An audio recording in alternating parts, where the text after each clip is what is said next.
comienza? ¿Dónde están las raíces del conflicto que vivimos hoy en día? ¿Cuánto tiempo? Por allá. La realidad es de que este sí es un asunto muy antiguo en nuestro caso particular, porque en nuestro caso como pueblo Israel hay muchos conflictos y muchas partes seguramente y probablemente son verdad en la manera en que lo podemos analizar políticamente, sociológicamente, militar y geográficamente, etc. Pero en nuestro caso particular las cosas tienden a tener una profundidad. Porque ¿qué es lo que sucede? ¿Qué pasa? Otra pregunta, ¿qué pasa si resolvemos este problema y hacemos paz con los palestinos? ¿Qué es lo que creen ustedes que va a suceder? ¿Vamos a vivir happily ever after? ¿Estilo Disneylandia? Tranquilos.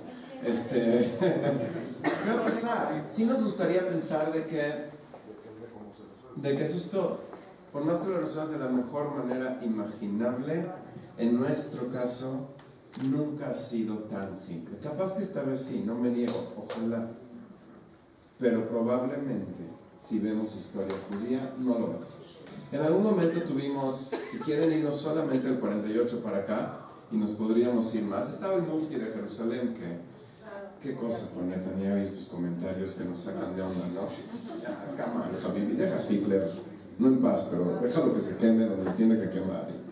Pero la idea sí es de que ¿quién es? Al mufti de Jerusalén, o no al mufti, los programas en 1929, y de repente como que desaparecen estos, y llega eventualmente Nasser, y de repente ya desaparece Nasser. ¿Sí? Resolviste a Nasser, ¿se acuerdan de Nasser, Egipto, en los 50s? Ok, desaparece Nasser, llega Sadat, y de repente tienes a Saddam Hussein, ¿se acuerdan de él? Y ya resolviste a Saddam Hussein, de hecho ya lo quitaron, Bush Senior, sí lo quitó, no lo quitó, ya no es problema, le pudiste bombardear en Osirak, se llamaba, donde tenía el reactor nuclear, ¿no? Ya lo resolviste, ¿y qué pasó? ¿Ya? No. De repente ya Ahmadinejad, ¿se acuerdan de él? ¿Ok? Llega otro mamzer, perdón, yo soy menos políticamente correcto, como se dan cuenta. Entonces llega otro, y de repente ahorita vas a resolver a y va a llegar otro. Y esto me recuerda de que en algún momento de mi vida yo tuve un debate con mis papás durante unos 3 años, de hecho, que seguramente todos han tenido debates con sus papás, ¿no? Bueno, sus hijos. Entonces tuve un debate con mis 3 años, y 3 años sí hubo, amablemente, ¿no? Quiero mucho a mis papás, pero sí estuvimos debatiendo y discutiendo, y al final de los 3 años yo tomé una decisión muy, muy clara, sí tiene que ver con que haya decidido ser rabino, llegué a la decisión de tomar el camino que tengo hoy, y en ese momento, de repente, se acabó el problema. Y yo me di cuenta de algo, que el verdadero debate, el pleito, el problema no era con ellos, sino que era conmigo mismo. El problema muchas veces es interno, no externo. Muchos de nosotros tenemos problemas con la sociedad que nos rodea, con la gente que nos rodea, y a veces nos enfocamos tanto en buscar dónde se encuentra ahí afuera el problema. ¿Por qué es ella mi problema? ¿Por qué es él mi problema? Pero muchas veces el problema eres tú. Se encuentra aquí adentro. A veces son tus inseguridades, a veces es que tú te tomas mal todo lo que dicen, todo lo que piensan, etcétera, etcétera, etcétera. Pero muchas veces el problema somos nosotros. En este caso realmente esto tiene bases muy profundas en lo que sucede en la historia. El pueblo de Israel tiene una gran historia, comienza así con Abraham Avinu, pero quizás el punto central de esto es el monte Sinai. Un fantástico midrash que quizás hayan escuchado alguna vez que dice: Mi penema nikra shemo Sinai. ¿Por qué se le llama al monte Sinai Sinai? Mi peneshe yardabo Sina laolam. La palabra Sinai suena, quizás cambiando un poquito de letras que son compatibles en hebreo, Siná significa odio. En el momento en que Dios elige al pueblo de Israel en el monte Sinai y le entrega la Torah y dice: hey people, este es el pueblo elegido, inevitablemente va a haber odio hacia nosotros en el mundo. Lo que a mí me gustaría entender, ¿por qué funciona así? ¿Cómo funciona? ¿Cómo lo minimizas o cómo se acrecenta esto que es parte de una realidad? Nosotros los judíos, por supuesto, la Torah La Torah sí cree que sí somos elegidos. La pregunta es: ¿elegidos por qué? ¿Elegidos para qué? ¿Y cuál es la reacción de aquellos que de alguna manera no fueron elegidos? Le pregunté a mis alumnos, porque tengo la suerte de dar clases en nuestro querido colegio sefaradí. Entonces le pregunté a mis alumnos, a un alumno específico: ¿quién es el alumno de excelencia aquí?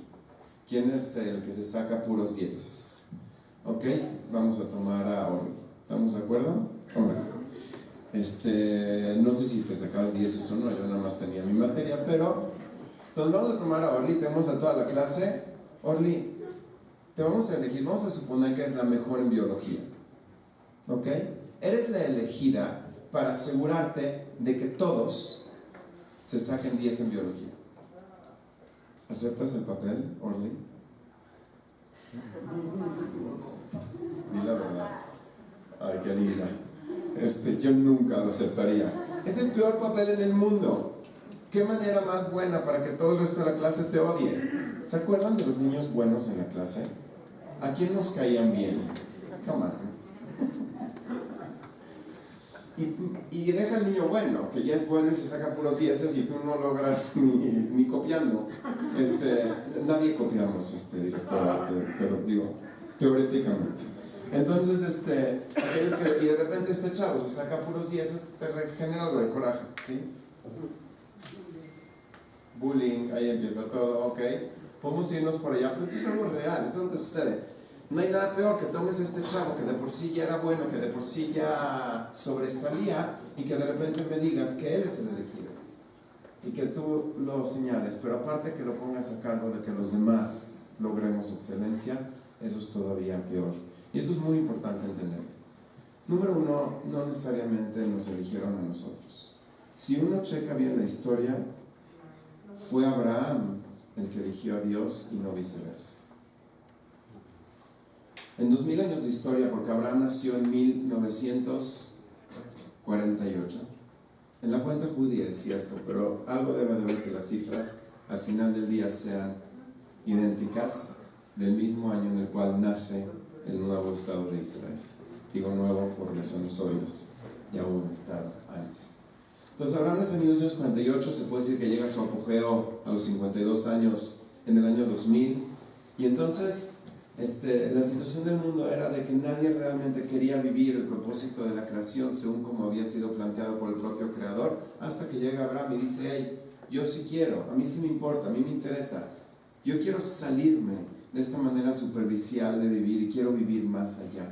Yo quiero entender la trascendencia, quiero entender por qué fui creado y quiero vivirlo hasta sus últimas consecuencias. Abraham escoge a su creador, escoge creer en él, escoge vivirlo, escoge ser parte de algo diferente, y por ende termina Dios también eligiendo a Abraham y a sus descendientes hasta que llega el momento del monte Sinai. Pero esa elección no tiene mucho que ver con derechos y sí tiene mucho que ver con responsabilidades. Nos da la responsabilidad de brillar de tal manera de que nosotros seamos un ejemplo de cómo se hace un gran ser humano. Las mitzvot al final del día tienen el propósito de ser herramientas para la grandeza humana, para la perfección humana. Tienen el propósito de ayudarte a ser realmente mejor. Cuando existe una mitzvah de que des tzedakah o de que no hables lashon hara, ¿cuál es el punto? El punto real, nos enseñan nuestros sabios, no es el darle dinero al pobre, porque al fin de cuentas el mismo que te ordenó darle al pobre le puede dar el mismo, ¿no? Si crees en Dios, Dios tiene todo, se lo puede dar. ¿Para qué te necesita a ti? ¿Sabes quién tiene que dar tzedakah? Tú tienes que dar tzedakah por ti, mucho más que por él. Cuando hablas de lashon hara, cuando hablas mal de los demás, ¿a quién estás haciendo daño? Quizás a veces le haces daño a alguien, que le haces perder una oportunidad de casarse con alguien, de salir con alguien. Capaz que le haces perder una oportunidad de trabajo. Podrá haber. Y muchas otras veces no le hiciste finalmente verdadero daño a nadie. ¿Sabes a quién le haces daño cuando tú hablas lashon hara? A ti mismo. Tú te envenenas, tú te intoxicas a ti mismo, tú te haces daño, tú te minimizas. En lugar de vivir grande, en lugar de ser tan grandioso, noble, bueno como deberías y podrías ser, estás viviendo pequeño. Y estas mitzvot están diseñadas para darte la oportunidad de crecer, de ser mejor y eventualmente brillar de tal manera que cualquier persona que entre en contacto contigo llegue y diga: wow, qué tipazo. Y si yo hago lo mismo que él, entonces hay una manera diferente de vivir. Porque el trabajar para comer y comer para trabajar es más bien sobrevivir. Y los seres humanos podemos ser muchísimo más de eso. Y podemos tener nuestros momentos de luz cuando vamos a un hospital a visitar a un enfermo que no conocemos. Y cuando trabajamos en la Hebra Kadisha. Y cuando realmente vamos y damos por los demás y trascendemos, son nuestros momentos de luz. Y nuestro papel es enseñar al mundo que hay mucho más de la vida humana de lo que aparenta. De que la vida no se trata solamente de economía y de política. Porque los países que le están dando al mundo, ¿qué nos prometen los políticos en todo el mundo, en toda Latinoamérica, por ejemplo? Nos prometen una buena economía, que vamos a tener todos dinero, que vamos a tener todos educación, que vamos a tener todos salud. ¿No es así? Son las promesas de todo. Hay países que ya lo tienen.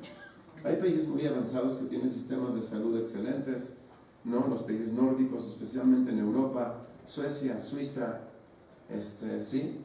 Y tienen sistemas de educación muy buenos, Finlandia, y tienen sistemas, y todo el mundo son de clases, o sea, la gente, los carteros viven muy bien. Israel es un país donde la gente vive bien. O sea, no sé si me daría de dar pena, pero mi tío es un cartero, y su hijo es policía, y mientras que en algunos países de tercer mundo esto sería gente que quizás no vive bien, no tienen los recursos para mantenerse, etcétera, ellos viven muy bien, muy bien. Tienen su casa, tienen su transporte. Ahorita que salieron a pensia, que se jubilaron, entonces tienen para viajar. Mis tíos viajan, se dan de viaje a Checoslovaquia, a Europa, van, vienen. Es increíble. Entonces hay países que ya lo tienen y que ya lo dan. ¿Y la gente qué? La gente es más feliz. Muchas veces hay más suicidios y hay más infelicidad en esos lugares que en los lugares donde hacen falta muchas de estas cosas físicas, materiales. El pueblo judío, su motivo de elección es enseñar al mundo que hay algo más en la vida y que es mejor al final del día, ese miércoles en la noche, ir a la clase de Mauricio, ir hoy es martes, buen punto, era para ver si estaban despiertos. Ir al hospital a visitar a un niño enfermo, que ir al cine y a cenar con los cuates. Y sí hay que aprender que existe ese mundo más allá y es parte de nuestro papel. Ahora, ¿qué pasa cuando eliges ¿por qué digo todo esto? Nada más para entender qué pasa en la manera espiritual en que ve el judaísmo el conflicto que llevamos durante tanto tiempo. Y lo que pasa es de que de repente llega... ¿Qué pasa cuando este muchacho que fue elegido? Entonces, si Orly se porta súper bien, si Orly es una gran niña, y aparte al ayudar a los demás realmente demuestra que se merece el título de coordinadora de biología de la clase, no sé, cuando Orly realmente es tipaza, y todos sabemos de que se lo merece, y todos la amamos, porque ella realmente, head and shoulders, ¿no? Está arriba de los demás, lo demuestra, realmente se porta. Todos tenemos nuestros momentitos, a veces todos buleamos, Orly nunca bulea, todos copiamos, Orly nunca copia. Entonces de alguna manera nos ayuda a tragar el trago de que bueno, finalmente no me encanta que a Orly la elijan, porque a nadie nos encanta que alguien sea elegido, pero la verdad aquí entre nos se lo merece. Va. ¿Qué pasa cuando Orly comienza a chafear como todos nosotros? ¿Qué pasa cuando vemos a Orly copiar en el examen? La queremos matar. No es lo mismo que copien los demás en el examen a que copie Orly, porque Orly es la elegida, porque Orly se supone que es la niña estrella, porque ella le dieron el diploma de la mejor de la clase, de la niña honesta, de la niña decente, de la niña inteligente. Entonces cuando Orly copia es un gran problema. Entonces realmente sale mucho nuestro odio hacia ella, porque no está cumpliendo con su papel. No está haciendo lo que supone que debería de ser. Entonces tú todavía tienes ese papel y todavía te crees y sigue diciendo en los casilleros de todos dice nada más el nombre y en el tuyo dice coordinadora de biología, pero tú haces trampa y tú no te portas como esa verdadera estrella de la clase y entonces todos decimos no se vale. no se vale y no te lo mereces de verdad y qué onda y no nos late, y eso realmente no está bien, y eso crea un conflicto muy importante. Y eso, espiritualmente hablando, es parte del conflicto que se tiene con nosotros. El pueblo de Israel sigue teniendo que cumplir con una misión. Nos dicen nuestros sabios que somos Or LaGoim, que somos una luz para el mundo. Tenemos que iluminar, chicos. Nos guste o no, ese es nuestro destino, el iluminar. Y sí, tienen razón, de alguna manera tienen razón, cuando nosotros no somos honestos y nos señalan. ¿Se han dado cuenta? Pasó ahorita con el hombre que había hecho aquella terrible escena, ¿no? Que golpeó al portero, sí. Entonces, ¿qué pasó? Cuando alguien de cualquier otra religión, etcétera, etcétera, etcétera, hace algo, nunca mencionan el libanés, nunca dicen el cristiano, nunca dicen el musulmán, nunca. Pero nosotros siempre es Madoff, el judío. Siempre es issue, ¿no? Es un asunto. Que tú lo hagas, no es como los demás. ¿Qué está pasando? ¿Por qué es así? ¿Por qué es así? ¿Por qué siempre con nosotros? Y es en todos lados, ¿eh? Aún en Estados Unidos, donde quizás esto está amenorado muchísimo, de todas maneras así es. Siempre se señala el hecho de que el que hizo ese crimen fue judío, es un issue. ¿Por qué? Porque de alguna manera en la conciencia mundial, a niveles muy profundos, se espera más de nosotros. Se espera que sí seamos ese beacon of light, ese icono de luz hacia el mundo, que sí seamos más morales, que sí seamos más honestos, porque realmente de alguna manera es nuestro papel y tenemos las herramientas para hacerlo. Se esperaría de nosotros que cuando haces negocios con un paisano, siempre debería de ser, wow, qué increíble, esta gente es lo más honesto que he visto en mi vida, no necesito ni siquiera firmar documento, siempre pagan a tiempo. Así es, ¿no? Algo dije mal. Señor licenciado, así es, de hecho. ¿Sí? Sí debería ser. El Rosh comenta de que en su época en España de los moros, dice que las cortes musulmanas aceptaban el testimonio de un judío solo, pero solamente de 2 musulmanes, porque un judío nunca mentía. Tem Shomim, ¿escuchan eso? Lo escribe como un dato histórico, algo simplemente real. El Rosh, un gran sabio judío que vivió por ahí del siglo XIV. Entonces, eso es lo que realmente se espera de nosotros. Lo que nuestros sabios y nuestra tradición nos enseña es de que sí es ese nuestro papel. Y de alguna manera, por lo menos vemos rasgos que el mundo también lo ve de esta manera. Y sí se espera más. Y de repente llega Hitler y te dice cosas tremendas. En todo mi estudio y mi experiencia con la Marcha de la Vida, y al haber estado ya 3 veces en Polonia, en Auschwitz, etc., pues se pasa por muchas cosas, y por ahí hay comentarios de Hitler donde dice: el judío le causó 2 heridas, seguro lo han escuchado, le causó 2 heridas a la humanidad, una en su cuerpo y la otra en su alma. En su cuerpo, la circuncisión; en su alma, la conciencia. Dice Hitler que el judío es la conciencia de la humanidad. ¿A quién le cae bien su conciencia? Al que le caiga bien no la conoce.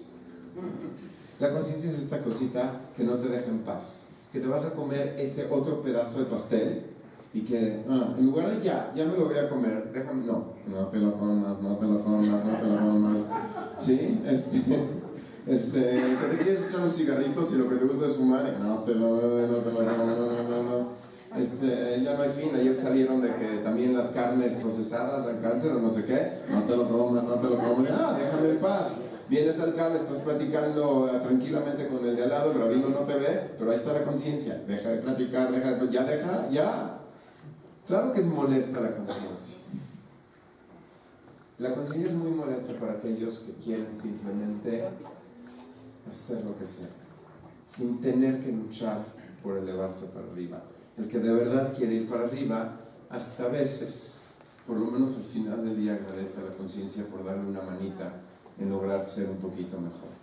Entonces no es de sorprenderse de alguna manera de que haya rechazo, de que haya odio. La manera en que el mundo nos trata, es cierto que hay muchos conflictos, pero es raro ver un conflicto donde la gente vea tan poquito a nuestro lado, y de verdad tan poquito. porque la gente no ve que hay otro lado. Escribió Amos Oz. Lo digo en su nombre porque yo decía lo mismo, pensaba lo mismo, pero de mí iban a decir, bueno, pues es que es rabino y no sé qué.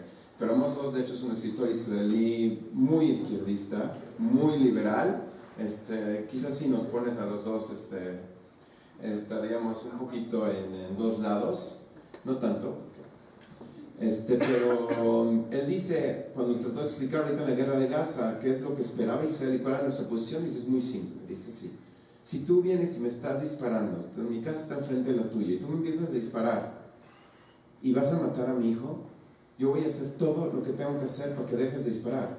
Si me alcanza con un balazo, un balazo. Si tengo que sacar mi bazooka y explotar tu casa para que dejes de dispararle a mi hijo, eso es lo que voy a hacer. De eso se trata esto.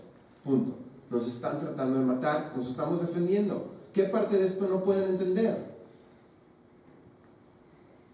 Y digo, no es que queremos que digan que tenemos razón, pero que hay por lo menos dos lados. Y sin embargo vemos a tanta gente tan inteligente que se rehúsan en verlo. Pero para el que sabe lo que es historia judía, esto no es nuevo, chicos. ¿Alguna vez escucharon de David Ben Gurión? Un par de veces. Se veía un poquito como tú, por lo menos en el estilo de pelo.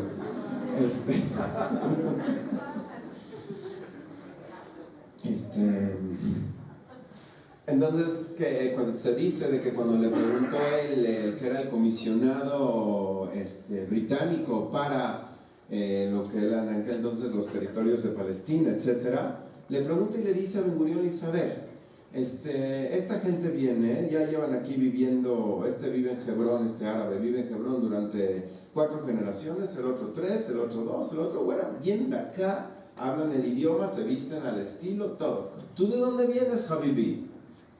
Se me olvidó el nombre del original era Green, ¿correcto? Sí, Green. ¿Dónde vienes? Rusia, Bialostok, yo qué sé. ¿Y el otro dónde creen que viene a Chaim Weizmann?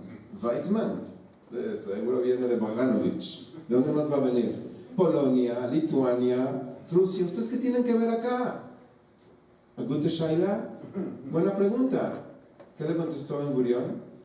Se dice que agarró un Tanaj, con fuerza lo avienta sobre la mesa y dice, esta es nuestra prueba de que esta tierra es nuestra. Y así es, sí es nuestra.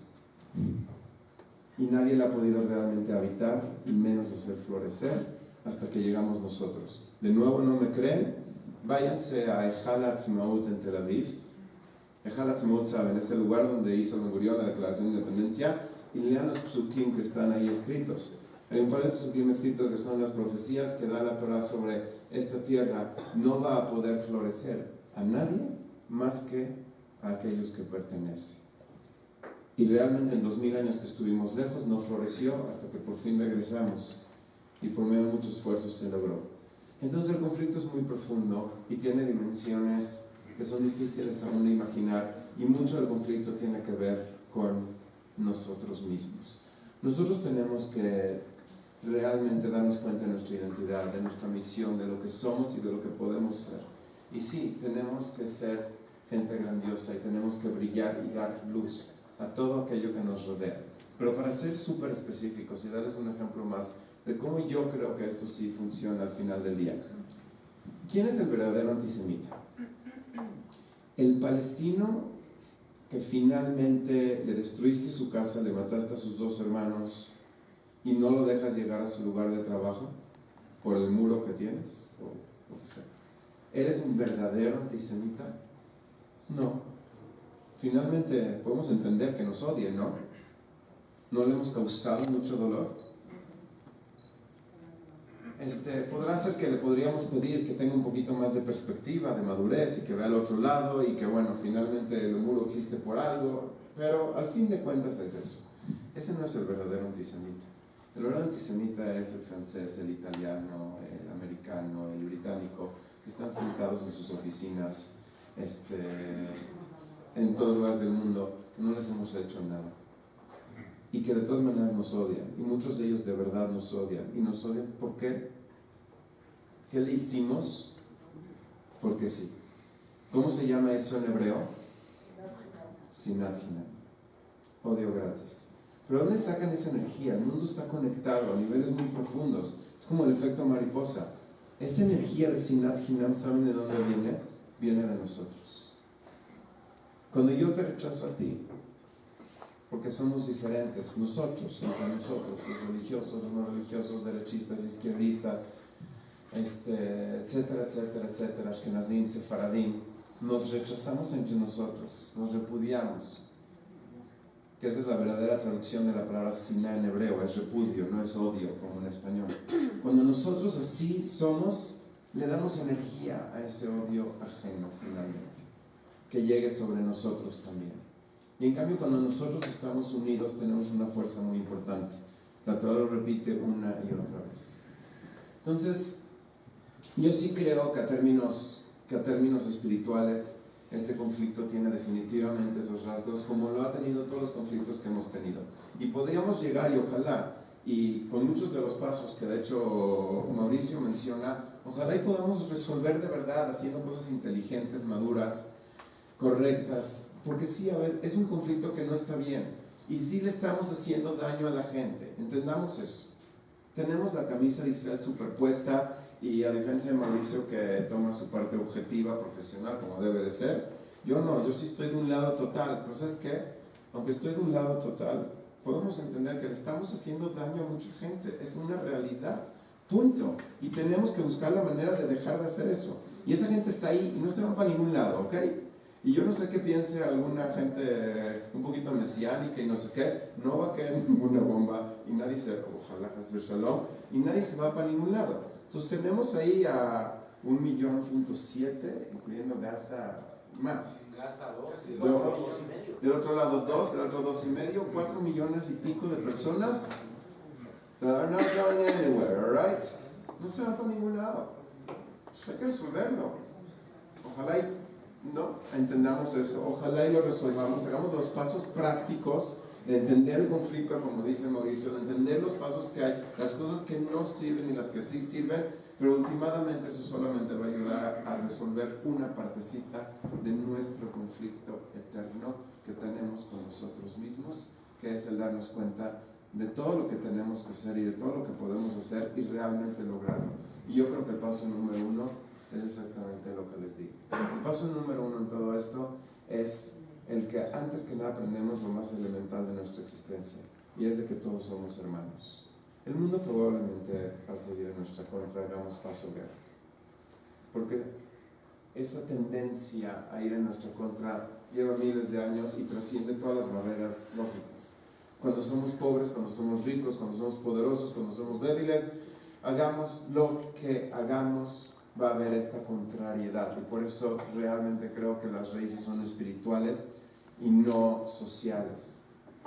Pero nosotros podemos resolver nuestro problema, entender que somos hermanos, amarnos y querernos realmente y actuar como tales. Eso es, yo creo, nuestra mejor esperanza, y nos da la esperanza de poder hacer algo nosotros, aquí, hoy, que 100% sí va a ser la diferencia, porque vamos a crear una energía muy bella, una energía muy bonita, una energía de amor, y el chiste de este amor es a los diferentes, no a los iguales.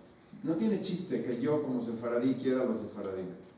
El chiste es que yo como sefaradí quiera, respete y ame a los ashkenazim. Por eso me casé con una. Para mejorarla, obviamente.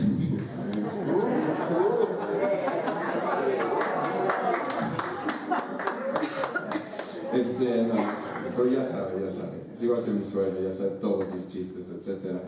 Como el que, ¿por qué me dicen jaja? Que porque la dejé en Nueva York, etcétera. Sí. Entonces, es un hecho, que ese es el chiste. El chiste para mí, quizás, odio estas palabras, de hecho, porque el budismo no es una religión, entonces no existe en el Dios o no, pero si yo como observante no tiene chiste que quiera al cuate que está igual que yo, el que tiene igual la kippah y el que igual tiene la barbita, Hazak Baruch, está idéntico, ¿cómo no?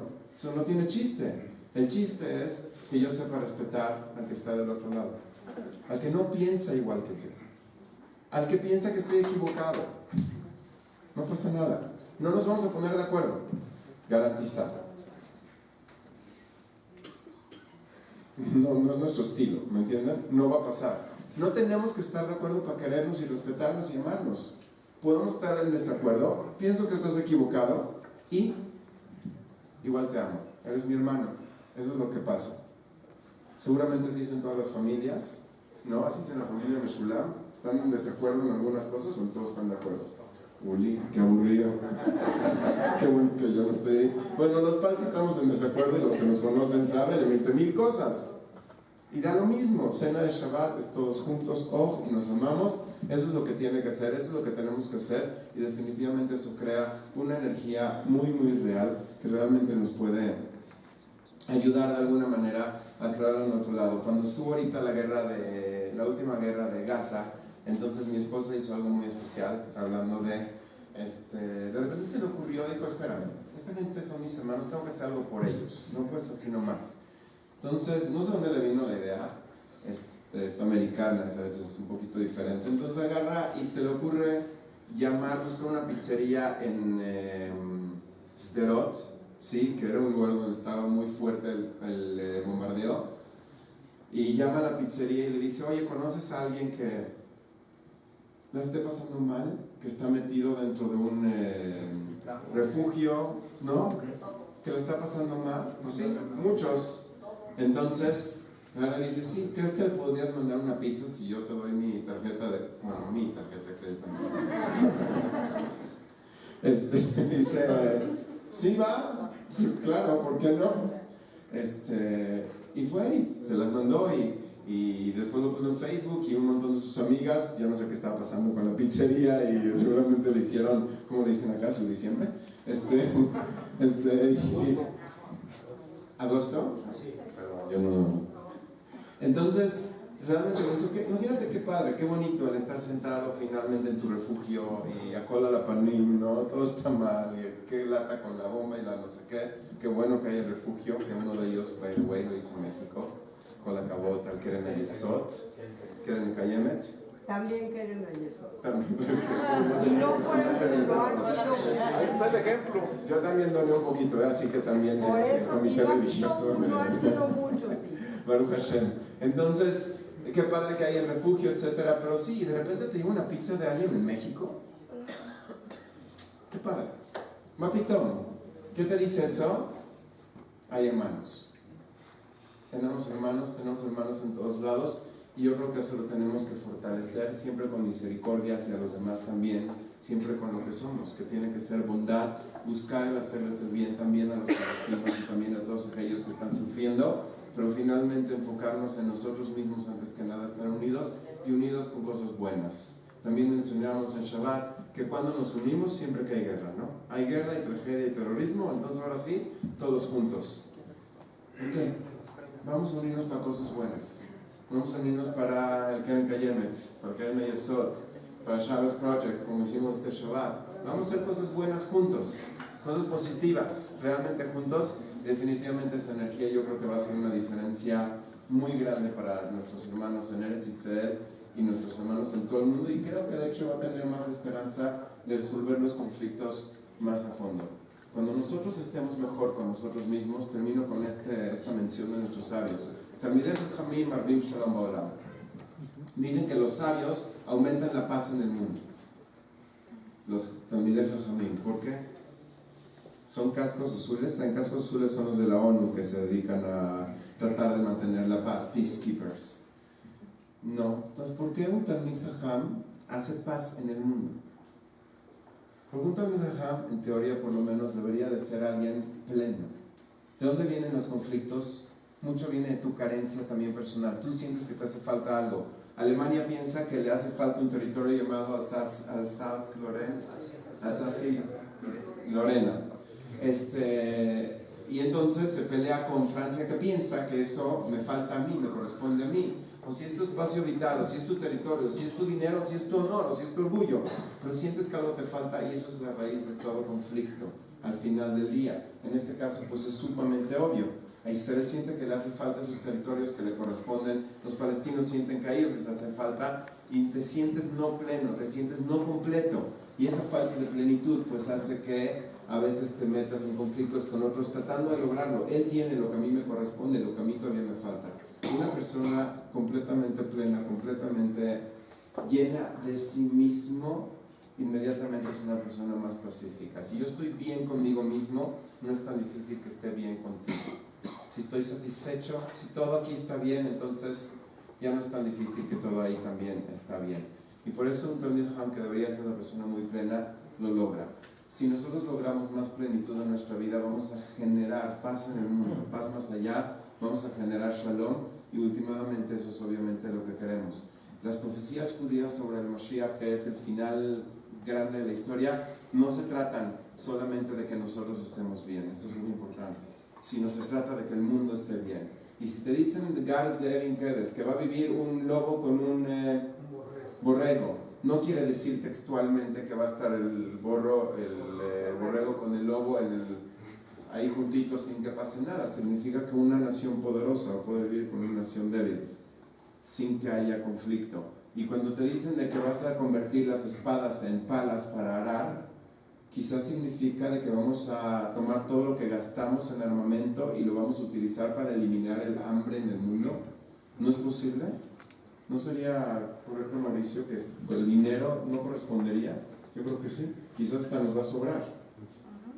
Entonces, ¿no es esa la profecía?